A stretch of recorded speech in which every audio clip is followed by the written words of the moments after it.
ঢাকা ১৯ আসনের সাভার আশুলিয়া এলাকায় বিএনপির মনোনীত প্রার্থী ডাক্তার দেওয়ান মোহাম্মদ সালাউদ্দিন বাবুর পক্ষে ধানের শীষ প্রতীকের নির্বাচনী প্রচারণা অনুষ্ঠিত হয়েছে। বিস্তারিত থাকছে সাভার থেকে খায়রুল ইসলাম অভির প্রতিবেদনে। শুক্রবার বিকেলে সাভারের মজিদপুর চৌরাস্তা থেকে এ প্রচারণা শুরু হয়।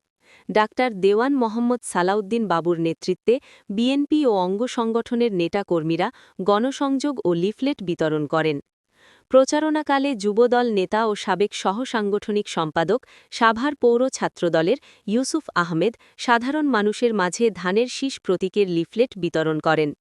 মজিদপুর চৌরাস্তা থেকে আশেপাশের আবাসিক এলাকা, অলিগলি, বাজার ও দোকানে প্রচারণা চালিয়ে ইমানদীপুর এলাকায় গিয়ে কর্মসূচির সমাপ্তি ঘোষণা করা হয়। এ সময় ব্যবসায়ী, পথচারী ও সাধারণ মানুষের সঙ্গে কুশল বিনিময় করে ধানের শীষ প্রতীকের পক্ষে ভোট প্রার্থনা করা হয়।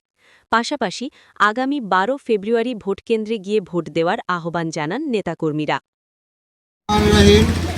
আজকে ঢাকা ১৯ জাতীয় সংসদ নির্বাচনে আমাদের প্রার্থী ডাক্তার দেওয়ান মোহাম্মদ সালাউদ্দিন বাবু ভাইয়ের পক্ষে ওনার নির্দেশে এলাকা ঘরে ঘরে আমরা ভোট চালিয়েছি এবং আগামীতে ধানের শীষ পর্যন্ত ভোট দিলে কীভাবে দেশ জাতি উন্নয়ন হবে আমরা চেষ্টা করছি।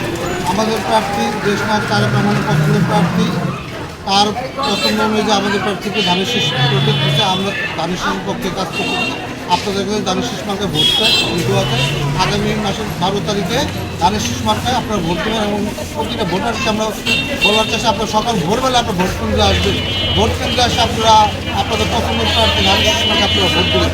এই আমাদের সবার কাছে এবং আমাদের কাছে